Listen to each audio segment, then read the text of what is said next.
Oi galera, esse é o segundo vídeo novo no canal que eu venho fazer pra vocês.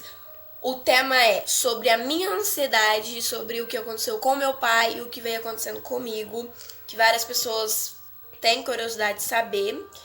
E porque lá no meu Instagram, vou deixar aqui embaixo pra vocês, tá? Vocês entram lá, quem não me segue, me acompanhe, que eu sou muito legal, faço muitas coisas legais pra vocês. E lá nos meus stories eu fiz uma enquete perguntando pra quem queria saber sobre a minha ansiedade se eu fizesse um vídeo nos stories ou no YouTube. E o voto que deu mais foi aqui no YouTube. Eu até prefiro, é melhor, é um vídeo mais novo, um vídeo mais dedicado, mais diferente, um pouco que eu vou ensinar pra vocês. E lá no meus stories, que eu falei que se desse mais aqui no YouTube igual deu e tô fazendo, eu vou fazer uma live ao vivo pra vocês ensinando a fazer várias coisas de hidratações de cabelo e vou postar um vídeo novo pra vocês, ok? Então vamos começar. Então vamos lá, gente. Começando pelo meu pai. O meu pai, hoje em dia, agora, ele tem 44 anos. E antigamente, quando ele era um pouco mais novo, não querendo dizer que ele é velho agora, né? Ele faz 45 anos agora em outubro. É isso mesmo. E, tipo assim, ele era cabeleireiro, tá? Meu pai... E aí meu pai ficou morando com a minha mãe não sei quanto tempo. Não lembro, porque quando eles se separaram, eu tinha 3 aninhos de idade. E meu irmão tinha meses, se eu não me engano. E aí, meu pai, ele batia muito na minha mãe, ele brigava muito com a minha mãe. Não vou ficar contando detalhes assim também, que eu não gosto. E separaram, cada um pro seu canto. Meu pai pegava e ver o meu irmão no final de semana, pagava pensão, tudo bonitinho, certinho. Meu avô, o pai dele era vivo ainda. Eu vivia com meu avô, com a minha avó e com ele, porque eles moravam tudo ali perto. E meu pai sempre foi um dos mais mimados do irmão. Ele sempre foi bem de vida, então cada um deles ali tinha tudo o que queria, entendeu? E aí meu pai tinha casa, trabalhava de cabeleireiro, era o melhor cabeleireiro daqui da minha cidade, ele tinha um monte de carro, um monte de moto, dinheiro pra tudo quanto é lado. Ele era um cara que você olha e fala, Maria Eduarda, seu pai não parece ter aquela doença. Não parece, porque os medicamentos dele, que ele toma, é pra ele ficar calmo, é pra ele saber conversar, pra ele saber reagir com as pessoas, enfim, é uma pessoa normal. Por trás de tudo isso, ele toma só os medicamentos. Então, pra ele, gente, tipo assim, vamos supor assim, vocês vão entender. Ele não quer depender dos medicamentos pro resto da vida, porque é chato a gente depender daquilo, saber que a gente não pode largar aquilo pra gente viver em paz, porque a gente não vai viver em paz, porque a gente tem casos de depressão. Meu pai tem depressão e tem uma doença escrofenomia, alguma coisa assim. E então, tipo assim, a depressão é pro resto da vida. Tem gente que pode conseguir escapar dela sem os medicamentos. Tem gente que não. Então, meu pai sofreu muito com isso desde criança. Ele faz tratamento particularmente e foi muito bom pra ele. Mas aí, passar de uns tempos, passou vários tempos mesmo, ele já era separado da minha mãe, eu já tava crescendo. Só que todo mundo falava assim, Maria Eduarda, seu pai é um pouco doido. Olha o que eles falavam pra mim, mas nunca contou que meu pai tinha esses problemas. Eu acho que eles nunca queriam contar. Então todo mundo julgava o meu irmão, porque o meu irmão era um capeta, gente, até hoje.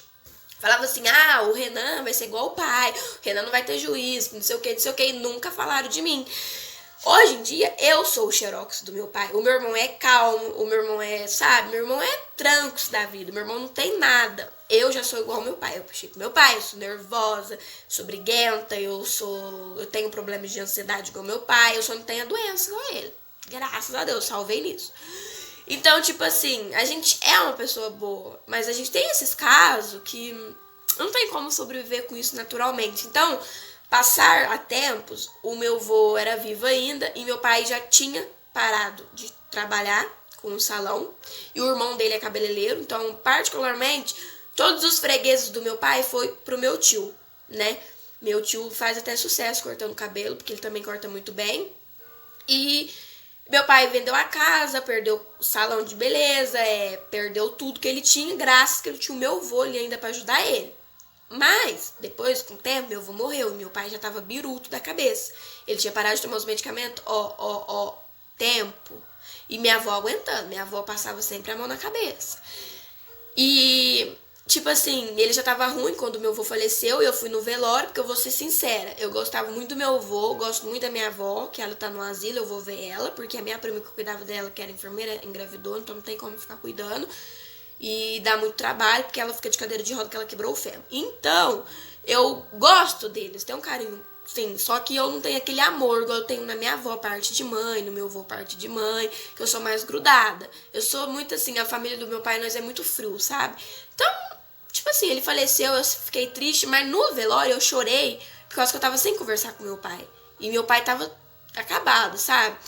E meu pai é um cara novo, é um cara bonito, um cara legal, tipo, doido, mano. Não parece que ele tem uns problemas de jeito nenhum. Então, tava nossa família, tudo tal, enterraram tal. E eu nem fui ver ele enterrar, porque eu não queria. E aí depois passou isso, meu pai foi ficando pior.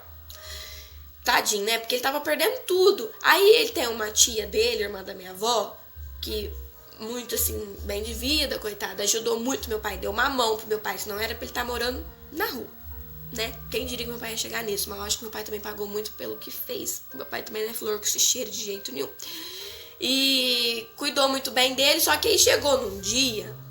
Porque eu acho que isso foi um remorso, eu paguei o que eu fiz também. Porque eu jogava pazinha no meu pai, jogava vassoura no meu pai, eu brigava com meu pai, o meu pai não batia. Por mais que nós vivia ali, mas nós não batia. Porque meu pai, nossa, você tem um gênio forte, eu também tenho. Então, sabe, eu acho que precisou acontecer isso pra um entender o outro, pra um entender a vida, entendeu? Aí, num belo dia, meu pai me liga. 2 vezes só. E meu pai me liga até eu atender. Pode passar de 20 vezes. Ele liga até eu atender. Aí ele foi numa cachoeira do. Cachoeira do Mangue. Cachoeira do Mangue. E me ligou só 2 vezes. E quando ele tava normal, eu perguntei pra ele: você lembra que você me ligou? Ele não lembra, ele tava fora de si. Ele não usou droga, não bebeu nem nada. Ele tava fora de si porque tava sem medicamento, tava louco da depressão, tava de tudo. E ele me ligou e meu celular tava no silencioso carregando e eu tava tomando banho. Aí, depois que eu saí do banheiro, troquei, fui lá ver, tinha 2 ligações dele. Eu falei: nossa, eu senti que alguma coisa ia acontecer, juro por Deus. Porque meu pai só me ligou 2 vezes, eu retornei 2 vezes pro meu pai, tava: deixe seu recado. Eu fiquei sentida. Contei pra minha mãe, contei pro meu namorado, contei pra minha avó. Mas eles falaram que não tinha acontecido nada, que o celular dele às vezes podia ter desligado, depois ele me ligava. Falei: que estranho, meu pai não liga assim, a gente sente. Aí eu fui pra lojinha do meu namorado lá, onde que ele tava ficando, trabalhando. Aí chegou a tarde, a minha prima, a Flávia, me ligou. Não, me mandou um WhatsApp. Falou assim: Eduardo, sabe o que aconteceu com seu pai? Porque, tipo assim, o pai dela tava trabalhando lá do hospital. E quem chegou no ferimento ali foi o meu pai. Então, aí eu falei assim: não, aconteceu. Eu tava estranhando. Aí ela contou pra mim. Seu pai tava na cachoeira do Mangue. Seu pai passou uma navalha no pescoço. Seu pai cortou aqui, puxou a língua, tudo pra fora. Tinha uns rapazinhos lá, viu? Ligaram pra polícia e pro SAMU. Foi buscar meu pai, entendeu? Ele entrou, mano, o meu pai hoje em dia não tem o fôlego que ele tinha antes. Ele pulou, mano, sabe? O povo tava explicando, ele pulou com tudo, assim, e saiu nadando. Perdeu o celular, perdeu carteira, ele perdeu tudo. Carta de motorista, dinheiro, documentação, ele teve que fazer tudo depois que ele sobreviveu disso. Aí, eu tenho que respirar pra me falar. Aí, conseguiram pegar ele, que, nossa, limpou ele, cheio de sangue, E aí levaram ele lá pro hospital, daqui encaminharam ele pra Ribeirão Preto. E chega lá, ele ficou em coma, ele ficou, vamos supor, morto, vi meu pai morto. Todo mundo, depois que meu pai melhorou, todo mundo falou assim: cara, Maria Eduarda, seu pai viveu novamente. Porque eu fui ver meu pai cubado, meu pai quase morto, sabe? O médico não dava esperança, os médicos falavam que meu pai não ia ter chance de viver, porque aí, só que quando foi ver que o meu pai tava ficando melhor, eles falaram que meu pai era muito forte, meu pai conseguiu sobreviver, graças a Deus, ele ficou com uma respiração aqui, aí fecharam, ele tem um corte aqui, ele não pode ficar forçando, ele não pode gritar, ele não pode fazer assim que abre e acaba tudo ali. Então, ele foi muito forte, ele, graças a Deus, ele sobreviveu. Ele falou que fez tudo isso porque ele já não tava aguentando mais, que, tipo assim, ele tinha perdido tudo. Ele tava cansado da pessoa que ele era. Mas não era culpa dele, é culpa das doenças, mas também um pouco de culpa dele, porque ele não tomou os medicamentos, ele não se cuidou. E E a gente foi vendo ele no hospital, aí ele ficou quase um ano internado, ele ligava pra gente, ele mandava carta, meu pai é muito amoroso, enfim, tudo tal. E ficou aí. Aí depois que ele saiu do hospital, ele conseguiu ficar numa casinha que o meu tio arrumou pra ele, que é um quarteirão da minha casa, ele tá aposentado, tudo que a gente precisa ele ajuda. E, falando no meu caso, aí assim que o meu pai... Voltando, gente, aconteceu uma coisa aqui com a produção. E vamos lá, né? Voltando no assunto anterior, que eu tava falando no meu caso. Puta que pariu, dor de garganta. Não é coronavírus. Que voltando no meu caso, que eu fiquei com muito remorso, eu ficava falando assim, porque eu não tinha atendido meu pai, porque meu pai fez aquilo que eu não atendi, que se eu atendisse eu poderia ter socorrido meu pai, mas não é bem assim, mas a minha cabeça funcionou assim. E aí eu comecei, emagreci 11 quilos, eu pesava 60 quilos, fui pra 49, 50 quilos, basicamente 11 quilos eu perdi, não comia de jeito nenhum, nem miojo, que eu amo comer, eu não comia, eu não queria nem tomar banho, mas pelo menos isso eu tomava. Eu não levantava da cama, eu só ficava de pijama. Eu ia pro hospital, eu só punha uma blusa assim, ó, e ia, sabe? Eu fiquei, sabe aquela pessoa totalmente acabada na depressão? Eu fiquei aquela pessoa.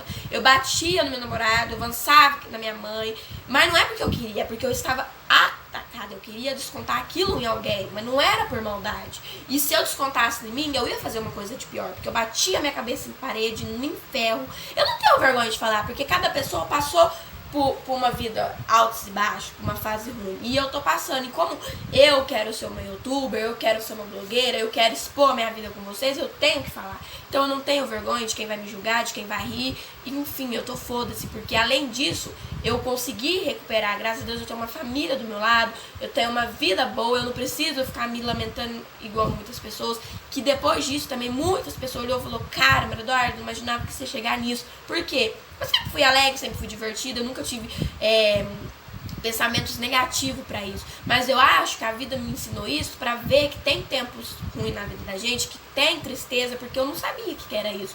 Então, depois de todo esse fato, eu sofri demais, sabe? Aconteceu altos e baixos, eu passei com um psicólogo aqui da minha cidade, ia passar com um psiquiatra público daqui, mas, sabe, ele deixa a gente topada, deixa a gente mais louca, mais abscomada, sei lá como é que fala. Cara, aí meu pai melhorou, meu pai saiu da internação, meu pai ajudou, a gente foi lá no Dr.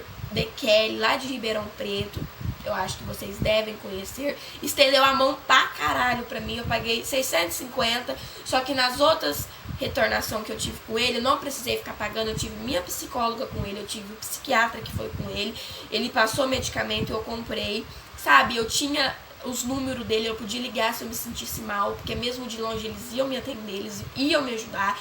Cara, ele foi um pai de verdade pra mim. Ele me ajudou, se não fosse ele, era pra mim estar acabada. Eu vou... o remédio que eu tomo é o Lexotan, de 3mg, mas agora eu tô tomando de 6, eu corto metade, fica 3. E o de 3 que eu tomava, eu cortava, ficava 1,5 mais ou menos.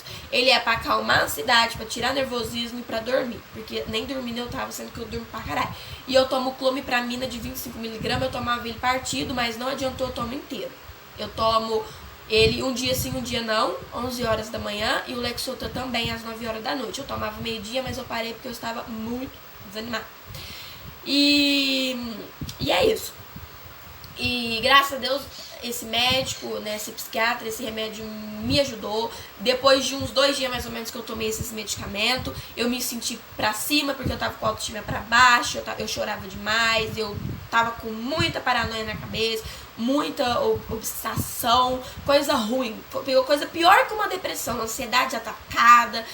Horrível, nunca mais quero passar por isso. Tive recaída, tive isso, mas hoje em dia eu tô pra cima. Eu tomo meus remédios certinho. Pode beber bebida alcoólica? Na verdade não pode. Mas eu não bebo igual eu bebia antes. Então, se eu bebo a bebida, eu não bebo meu remédio. Então eu não bebo igual antes. Eu sei me cuidar agora, eu sei pôr o remédio, eu sei pôr a bebida, entendeu? É assim.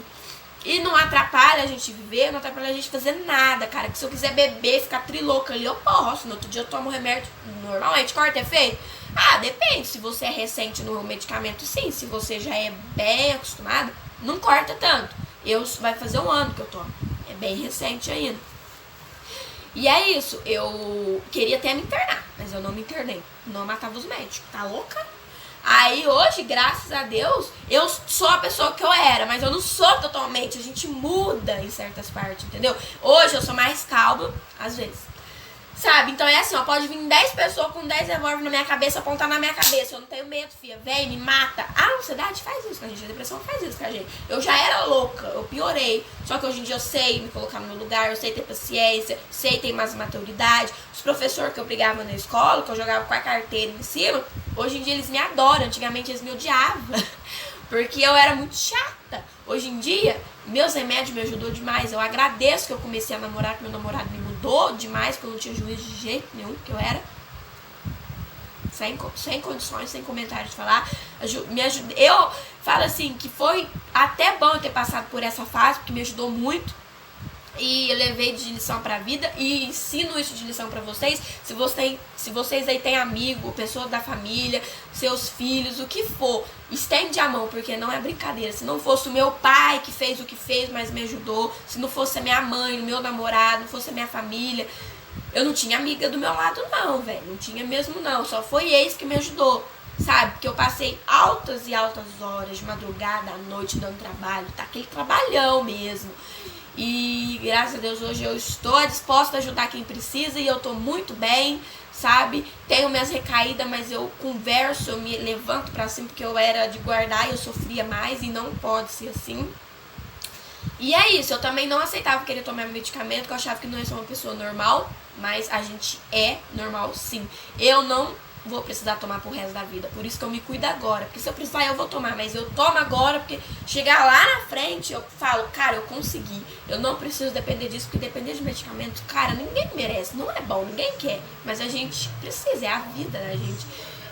E é isso, né?